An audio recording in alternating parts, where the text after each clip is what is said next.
Shannon, do you have any problem with Angel Reese's taunting of Caitlin Clark? I have no problem whatsoever. Skip, I want to preface everything that I say. Caitlin Clark was sensational. She should have been a unanimous player of the year. Nobody should have got any votes. If you look at the way she played all year, and if she solidified that, she answered all the questions, she checked all the boxes in the tournament, she should have been a player of the year. So, young lady, what you did, how you represented the game of women's college basketball, you should be commended. So I don't want you to take anything that I'm about to say personal, because this is not about you. That's fair. I agree. Go ahead. This is about the portrayal of how women, we see it two different ways. 48 hours ago, when Caitlin Clark did this, John Cena, it was considered swag. 48 hours later, Angel Reese does the exact same gesture. It's classless. Keith Olbermann went as far as to say she was an idiot. Not just an idiot, an effing idiot. For you to stoop so low to call a college kid, a female, because she did a gesture, when you didn't say anything when Caitlin Clark did it. It's funny how, Skip, it's funny how America, society sees black and white. White person does the exact same gesture. Skip, you know one of the greatest talkers in NBA history, you covered the guy, was Larry Bird. He was never criticized. One of the greatest talkers in NFL football is who? Phillip Rivers. He was never criticized. Angel Reese talked about this all year. Skip, if you remember 48 hours earlier, Don Staley foretold of this. Many chalked it up as being sour grapes because she had lost. And lo and behold, everything that she spoke of came to fruition the moment Angel Reese did that gesture. The moment she did this, and the moment she started pointing at her finger, talking about she about to get a ring, Twitter went, it started trending, and it went into a haywire. And I was just there to read the comments. I didn't want to see the comments. Skip, a lot of these women in college basketball, a lot of the black athletes, they have their hair they have their lashes on, they have their nails done. A lot of them are tatted up. Some of them had dreads. So they don't project the role. And like she said, I don't fit your image. I don't fit the box that you want me to fit in. And I'm cool with that. Angel Reese is what we call, she said unapologetically me. She meant unapologetically black. Yes. And she was talking about the little black girl. Don't you feel some type of way? You represent who you are. You stand proud, and you stand on what you believe in. Skip, this was a great game. And unfortunately, Skip, we're not really talking about the demolition job that they did. It was a great game for LSU. Yes. Skip, I mean, it got close there. Caitlin Clark came down and hit a couple three. Did you ever really? No. They had spent their wad Friday night beating South Carolina. They did.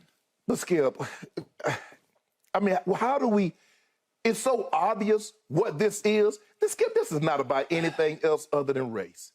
And I wish we didn't have to talk about it. I wish you and I could come out here and talk about what a great game. And Kim Mulkey, she did an unbelievable job. In only her second year. She put LSU, they're a power now. People got to respect this women's college basketball program. She's one of the 2 or 3 greatest coaches, probably Gino, Coach Pat Summitt.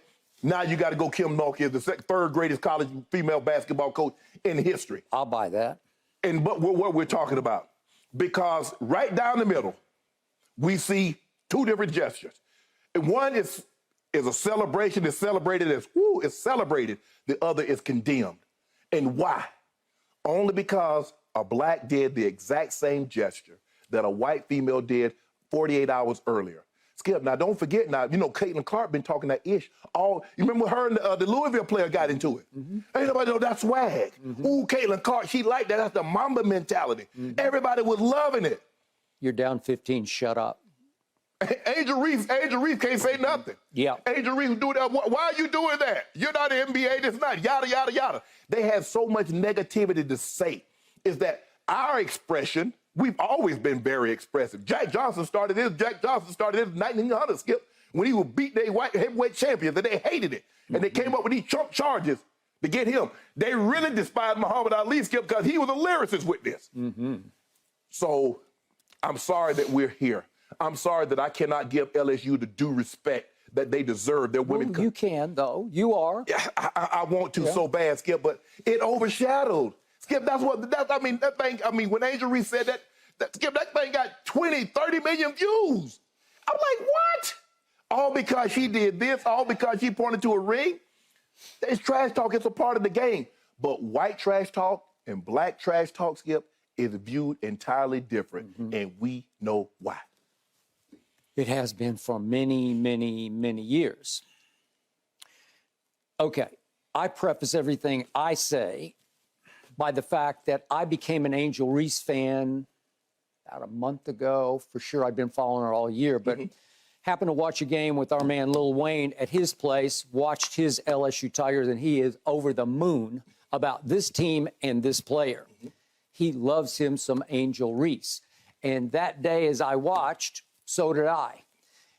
I like her body language. I like her charisma. I like her overall impact on a game because she is a double machine. And I will remind you, remember, she transferred from Maryland just for this year. Because I think she's from Maryland. She is. And in the 3 times at Maryland that she played Caitlin Clark's team at Iowa, they went 3-0. So she has beaten her pretty regularly, soundly before. Okay, so I got a whole lot to say about this. I'll start from the end to the taunting. I also had zero problems with this because of what Caitlin Clark is. Why is she the best player in women's college basketball? Because she is a miniature Larry Bird. You grew up loving Larry Bird. I did, absolutely. I know all about Larry Bird.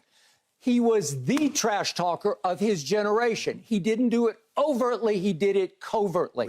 I covered Mark Aguirre in Dallas, and he used to just pour his heart out to me as he's always in my ear. He's always telling me, you ain't, you know what?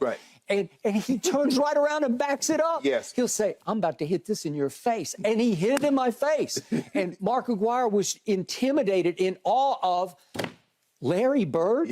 When Mark Aguirre was at DePaul, he was the baddest man on the block. Remember? And he had a big block behind him. He could put his caboose in people. Okay, that's Larry Bird.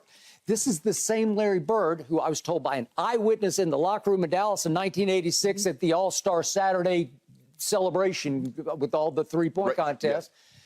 There were, was it 4 other black guys in the three-point contest? And he asked them, face to face, which one of you, you know what, is going to finish second? And he got away with it because it was 1986. I don't know. And it was Larry Bird. And by that point, he had proven that he was just Larry Bird. And once you back it up, as you know, game respects game. And he transcended his paleness, where the black guys are like, yeah, he's that guy. And I think basically that both South Carolina and LSU decided she's just it. Because they were raving. She is great. In fact, Alexis Morris said after the game, who covered her, and I'm about to make a point about Alexis Morris, she said she's changing the way the game is played right now. So she's got a little Steph and a little Larry Bird. The problem is she's only 6 feet tall. Larry's 6'9", so Larry could dominate. But remember, I was there in the front row at Salt Lake City when Larry Bird took on Magic, and it literally lifted up the Final Four. It lifted up March Madness. It wasn't even called March Madness. It was just the NCAA tournament. And it was little at that point, and it was kind of obscure at that point. And all of a sudden, because you had black and white, it put it on the map. And Larry Bird wasn't great white hype. He became great white hope, as in legit. He was College Player of the Year. He was a College Player of the Year. And he couldn't deal with Magic and Gregory Kelser because it was 2 against 1, basically, because he had 4 guys from wherever they were from, Indiana State, and he was from French Lick, Indiana. They're all salesmen now. None of them played the NBA. They're all salesmen, and they had no shot. And yet Larry went to play for Bobby Knight and lasted about 5 minutes and said, I ain't taking this stuff. So he wound up at Indiana State and lifted them all the way up into the championship game. Okay, so the point is, what I like about Caitlin Clark is she's got a little, if I may, SH to her game, because she's got a little edge to her, and she is capable of doing this, and she's capable of a little comment here and there. And then they decided there were a couple of the South Carolina players, they were not going to honor shooting the basketball. So at one point, she just waved her hand like, I'm not going to do this. I'm not going to guard you. And it's a little bit of an intimidation tactic. Once upon a time, I was at the NBA Finals. This is 2013. And I remember the great Greg Popovich, who's about to go in the Hall of Fame. Remember, he would wave off his players, he would stand up and wave them off LeBron. Just let him shoot that. Wave them off. Okay? Is Especially it in 2007 when he was a rookie. Okay, that was really when he did it, but he was still doing it in 2013 because I was there and saw it happen. But my point is it a psychological tactic? Maybe a little bit. Is it disrespectful? I don't know. It's just gamesmanship. It's just what it is. Okay, so Caitlin Clark, it's to the victor go the spoils. So she can do whatever she wants to do. I got one small issue. And I am not a lip reader, so I don't know if I'm jumping to the wrong conclusion. Some people I see on some bloggers or different websites are jumping to the conclusion that she did say a word to Caitlin Clark that was not cool. Okay. If, in fact, she did that. But you're going to have to look at it and tell me if she said it. I don't know. Okay. She could have been saying something that I don't know what she was saying. But it looked like she might have been saying this word. And if she did say it, then that's not cool. Right, okay. But the rest of it is totally cool because it's what Caitlin Clark asked for it and she got it, okay? Because I got to tell you, Alexis Morris, I don't know how much people watch this game closely, but Alexis Morris took the game over in the second half. And guess what she was doing, ladies and gentlemen? She was guarding Caitlin Clark and running the offense and making mid-range jump shots. Would you believe that? Very quietly, Alexis Morris in the second half scored 19 points to Caitlin's 14. Right. Well, Caitlin got 14 in the first quarter, and I think Alexis Morris is going, oh, my God, I don't know what can I do? But remember what she said, though, Skip. She said, you're not going to disrespect us like you did South Carolina. She said it before the game. Before the game. It wasn't no after. Okay. All right. So she was the one who took the game over, and if I would have loved it even more if she had done what Angel did. She deserved it. Alexis Morris, and she's been in 4 different programs, and she's had her problems. You can look them up. But she came all the way around. She got a second chance with Kim Mulkey, and she was actually the best player on the floor in the second half. Right. And remember, Angel had a nice game, 15 and 10, but she was in foul trouble. But she was in foul trouble, and she became the 4th leading scorer on her team because Jasmine Carson in the first half went out of her mind shooting threes, and then her 5th three, I'm pretty sure she didn't call glass, but she was unconscious. She was. And it went in. Yeah. And if you get her going in the first half and then Alexis going for mid-range in the second half, Iowa is going to have a hard time, and they were completely, to me, overmatched, and it was never really close. No. To me, fire away.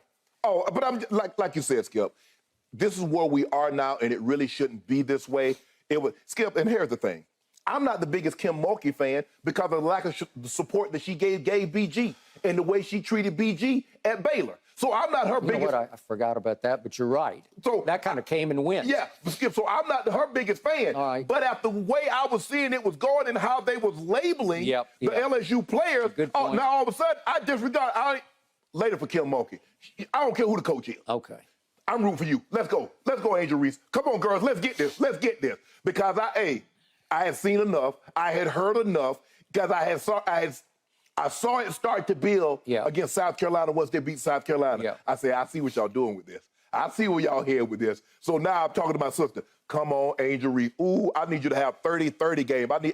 I don't really know their players. The only one I really know is Angel Reese. Yeah. Because, like I say, she laced. She got her hair, she got her nails, she got them gels on, she got the eyelashes. So, she got the leg and one up high, nothing on the other side. So let's go, girl. You look like FloJo, but she can play. She can play. She can play. She plays hard. 35 double-doubles. Ooh. I mean, she had, only one, I think one game, because I think there was what ended up being so she basically had a double-double the entire season. Yeah.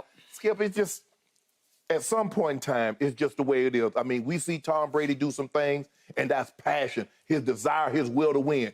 Cam Newton does the very same thing. He's dividing the team. He's tearing the team down.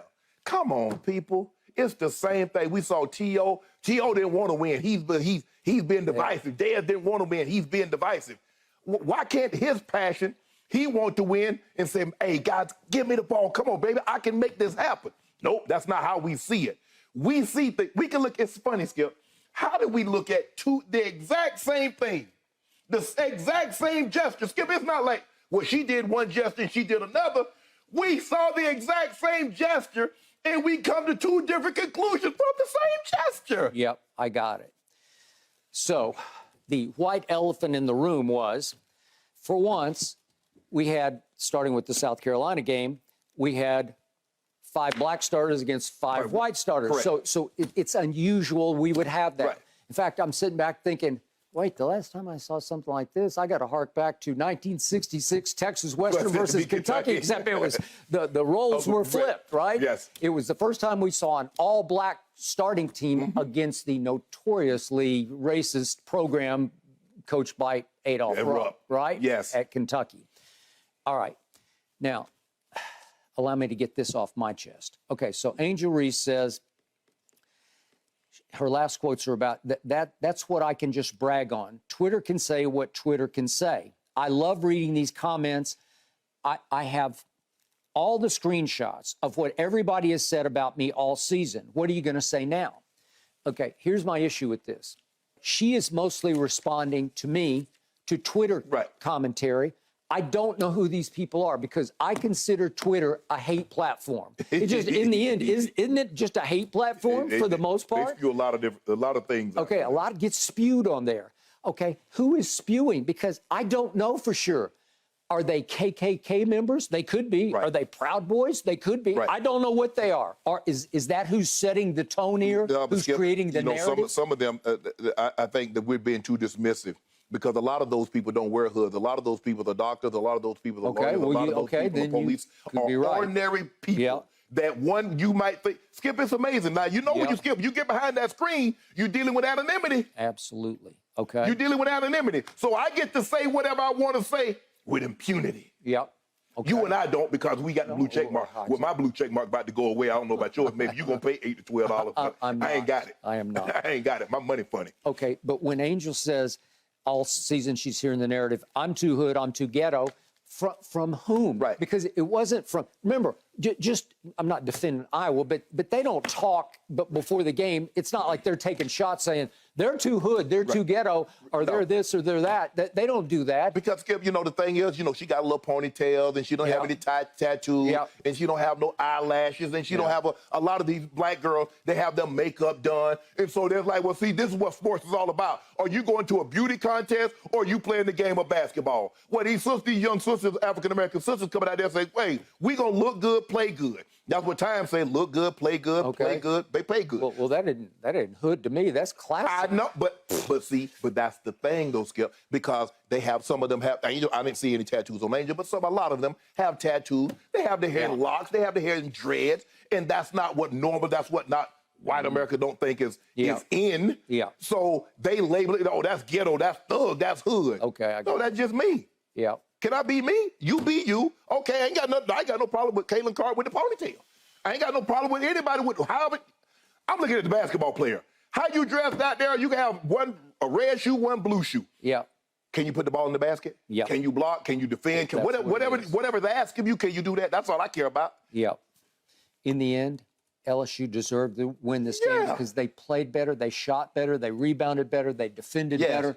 They were clearly superior. Yes. They were just a better team, and they were better coached. Yes. And I honor that and accept that, and I got no problem with it. Again, if you win, Skip, you can talk. Skip, you know how it goes. If you're the best player, whatever gesture, they steal Steph Curry shimmy. Not everybody shoot. They do, so they get him, they're going to turn and shoot the shot and turn and run up the court. They're going to shimmy. They're going to do LeBron silencer. If they get an and one, they're going to hold their arms up. That's just the way it is. Yeah, the first cultural clash I saw this. Remember the Cotton Bowl in like '91? Remember this? Where it was Texas versus Miami. Okay, yeah. And it was the U. Yeah. And the way the U celebrated beating Texas. It's like, oh my God, the world has ended. And then you remember that, what was it, '87 when they had the convicts versus the Catholics? They did. It was Notre Dame against the U. Yeah. No, it's Notre Dame against the U. Was it? Yeah. I was thinking, yes. Oh, you're talking about that. I'm thinking of the championship game. I know what you're talking about. That was the Fiesta Bowl, if I'm not mistaken. Yeah. Okay, I got it. And they ended up, that was when Vinny threw 5 picks. He did. We LSU fans refer to Angel Reese as Bayou Barbie, guys, and she loves it. She trademarked that nickname. She's going to make some money off of it. Yeah, I think she already is. Caitlin Clark was asked about the exchange, and she said, you know what? I remember what she said to me in the handshake line after the game, and all of it was complimentary. All of it was nice. That was Kim out of Mulkey. Caitlin Clark's mouth herself. Yes. Thanks for watching, Undisputed fans. Subscribe here to get the very latest from Skip and Shannon. Plus, go watch a few segments from our other shows on FS1.